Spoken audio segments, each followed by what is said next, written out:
یا اس کی ناراضی کے خوف سے کیا جائے۔ اس لیے نماز، روزہ، حج اور زکوٰۃ صرف یہی عبادت نہیں ہے بلکہ کسی مخصوص ہستی سے دعا اور التجا کرنا، اس کے نام کی نظر و نیاز دینا، اس کے نام دست بستہ کھڑا ہونا، اس کا طواف کرنا، اس سے طمع اور خوف رکھنا وغیرہ بھی عبادات ہیں۔ توحید الوحیت یہ ہے کہ تمام کام صرف اللہ ہی کے لیے کیے جائیں۔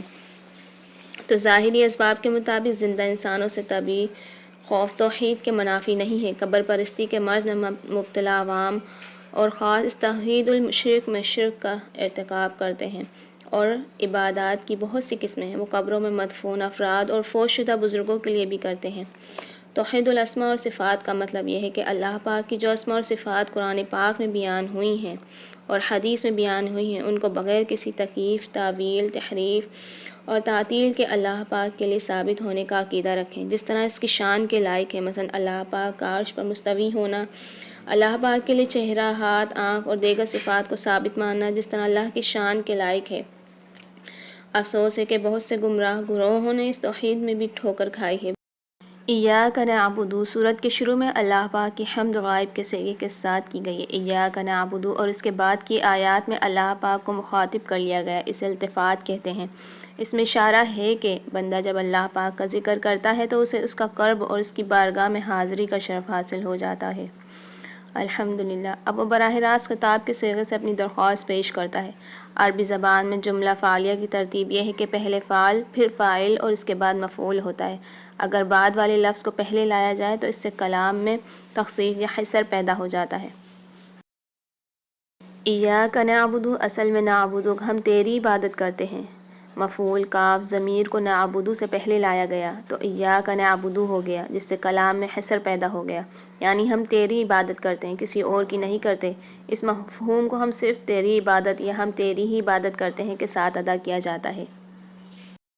یہ بعین لا الہ الا اللہ کا مفہوم ہے، یعنی عبادت کے لائق اللہ ہی ہے، دوسرا کوئی نہیں۔ عبادت کے معنی کسی کو غیبی طاقتوں کا مالک سمجھ کر اس سے انتہائی درجے کی محبت کے ساتھ اس کے سامنے انتہائی درجے کی عاجزی، ذلت اور خوف ہے۔ یہ حق صرف اللہ پاک کا ہے۔ اسلام نے بندوں کو ایسی ہر غلامی سے آزادی دلا کر صرف ایک ذات پاک کا بندہ اور عبد بنا دیا، جو انہیں پیدا کرنے والی اور ان کی پرورش کرنے والی ہے۔ عبادت صرف اس کی ہے، اس کے ساتھ کسی کو نہ شریک کرنا جائز ہے، نہ اس کی محبت جیسی محبت یا اس کے خوف جیسا خوف کسی سے جائز ہے۔ افسوس کے بعد مسلمان اللہ کے گھر میں داخل ہوتے یا نکلتے وقت اتنے خوفزدہ اور لرزہ نہیں ہوتے جتنے وہ کسی قبر پر یا کسی پیر کے پاس جاتے یا واپس آتے وقت ہوتے ہیں۔ ہر نماز کی ہر رکعت میں ایاک نعبد کے عہد اور اقرار کے بعد کسی دوسرے کی بندگی اللہ پاک سے سب سے بڑی غداری ہے، جسے وہ کبھی معاف نہیں فرمائے گا۔ اللہ پاک نے قرآن پاک میں 3 جگہ فرمایا کہ ان لوگوں نے اللہ کی قدر اس طرح نہیں کی جس طرح اس کی قدر کا حق ہے۔ وَإِيَّاكَ نَسْتَعِينُ، نستعین عونون میں سے باب الاستعفال فعل مضارع جمع متکلم کا صیغہ ہے، جو اصل میں نستعین تھا۔ اس میں بھی ایاک کا پہلے آنے کی وجہ سے حصر ہے، یعنی ہم تجھ سے مدد مانگتے ہیں، کسی دوسرے سے نہیں۔ یہاں سے بندے کی درخواست شروع ہوتی ہے جو اللہ تعالیٰ کے اس فرمان کے مطابق قبول ہو چکی۔ ایاک نعبد کو پہلے اور ایاک نستعین کو بعد میں ذکر کر کے دعا کا سلیقہ سکھایا گیا ہے کہ درخواست سے پہلے اللہ کی حمد و ثنا اور تمجید، پھر اپنی بندگی اور اپنے تعلق کا حوالہ پیش کرو، یعنی اپنے عمل کے وسیلے سے درخواست کرو۔ یہ وسیلہ حق ہے، جیسا کہ فرمایا ربنا اننا سمعنا منادیا ینادی للایمان ان آمنوا بربکم فآمنا ربنا فاغفر لنا ذنوبنا وکفر عنا سیئاتنا وتوفنا مع الابرار۔ یہ سورہ آل عمران کی آیت نمبر 193 ہے۔ اے ہمارے رب، بے شک ہم نے ایک آواز دینے والے کو سنا جو ایمان کے لیے آواز دے رہا تھا کہ اپنے رب پر ایمان لے آؤ، تو ہم ایمان لے آئے۔ اے ہمارے رب، بس ہمیں ہمارے گناہ بخش دے اور ہم سے ہماری برائیاں دور کر دے اور ہمیں نیکوں کے ساتھ فوت کر۔ یہ صحیح بخاری کی حدیث ہے، حدیث نمبر 3465۔ اور غار میں پھنسنے والے 3 آدمیوں کا قصہ بھی اس کی دلیل ہے کہ اللہ پاک کے لیے اخلاص سے کیے ہوئے اعمال کے وسیلے سے دعا قبول ہوتی ہے۔ البتہ کسی شخص کا نام لے کر اس کی ذات یا اس کی حرمت وغیرہ کے وسیلے سے دعا کرنا کتاب و سنت سے ثابت نہیں ہے۔ مثلاً یہ کہنا کہ یا اللہ فلاں کے وسیلے سے یا تفعیل یا واسطے سے یا حرمت فلاں میری دعا قبول کر، تو یہ کہنا درست نہیں ہے۔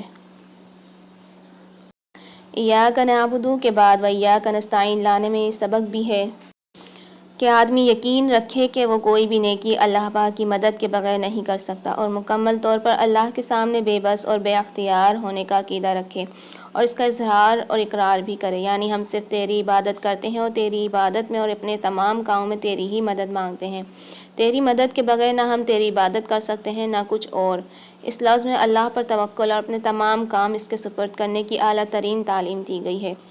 بعض سلف نے فرمایا فاتحہ قرآن کا خلاصہ ہے اور ایاک نعبد و ایاک نستعین فاتحہ کا خلاصہ ہے، کیونکہ ایاک نعبد کہنے سے انسان بری ہو جاتا ہے اور ایاک نستعین کہنے سے وہ اپنی قوت اور طاقت اور اختیار سے خالی ہو کر صرف اللہ پر توکل اور اعتماد کا اقرار اور اظہار کرتا ہے۔ اس استعانت سے مراد ان کاموں میں مدد طلب کرنا ہے جن کا اختیار اللہ پاک نے صرف اپنے پاس رکھا ہے، کسی مخلوق کو ان کا اختیار نہیں دیا۔ مثلاً معالج دوا دے سکتا ہے مگر شفا صرف اللہ کے پاس ہے، کوئی صاحب خیر کچھ روپے پیسے دے سکتا ہے مگر غنی یا فقیر کر دینا اللہ کے ہاتھ میں ہے، طبیب علاج کر سکتا ہے مگر اولاد سے نوازنا صرف اللہ کے ہاتھ میں ہے۔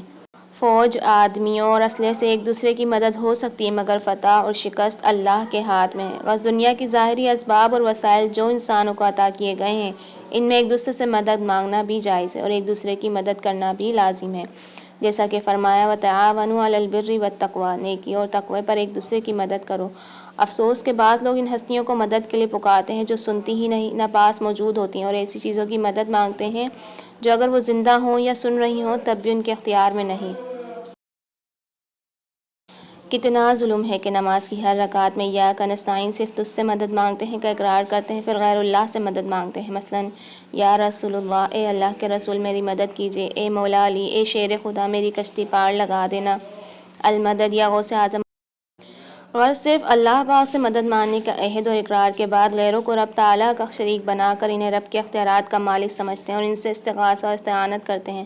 یہاں ایک سوال یہ ہے کہ ایاک نعبد سے آخر فاتحہ تک دعا کرنے والا جمع کے صیغے سے دعا کرتا ہے جبکہ دعا کرنے والا ایک ہے، اس لیے واحد کا صیغہ ہونا چاہیے تھا۔ اگر جمع کا لفظ تعظیم کے لیے مانا جائے تو یہ دعا کے مناسب نہیں ہے۔ جواب اس کا یہ ہے کہ بندہ اپنی انتہائی تواضع کی وجہ سے اللہ تعالیٰ کی عالی بارگاہ میں اپنی اکیلی درخواست پیش کرنے کی جرات نہیں کرتا، بلکہ تمام عبادت کرنے والے جن اور انس اور فرشتوں کے ساتھ مل کر پیش کرتا ہے کہ ہم سب جن میں تیرا یہ عاجز بندہ بھی ہے تیری ہی عبادت کرتے ہیں اور تجھ ہی سے مدد مانگتے ہیں۔ ابن کثیر بعض مفسرین نے اس میں یہ حکمت بیان فرمائی کہ ہر مومن دوسرے مومنوں کے ساتھ ایک جسم کی مانند ہے اور ہر مومن تمام مومنوں کی نمائندگی کرتا ہے، اس لیے وہ اکیلا ہی تمام مسلمانوں کی طرف سے عرض کرتا ہے کہ ہم سب تیری تعریف کرتے ہیں اور صرف تجھ سے ہی مدد مانگتے ہیں۔ رسول اللہ صلی اللہ علیہ وسلم نے فرمایا ایمان والے لوگ ان کے خون آپس میں برابر ہوتے ہیں، ان کا سب سے معمولی آدمی بھی ان کے عہد کو پورا کرنے کی کوشش کرتا ہے اور وہ اپنے سوا سب کے مقابلے میں ایک ہاتھ ہوتے ہیں۔ ایاک نعبد و ایاک نستعین سے یہ بات بھی معلوم ہوتی ہے کہ عبادت اور استعانت کی بہترین صورت اجتماعی عبادت اور استعانت ہے، اس لیے اللہ پاک نے ان دونوں کی جمع صورت نماز کو باجماعت ادا کرنے کا حکم دیا ہے۔ وَأَقِیمُوا الصَّلَاةَ وَآتُوا الزَّکَاةَ وَارْکَعُوا مَعَ الرَّاکِعِینَ، اور نماز قائم کرو اور زکوٰۃ دو، رکوع کرنے والوں کے ساتھ رکوع کرو۔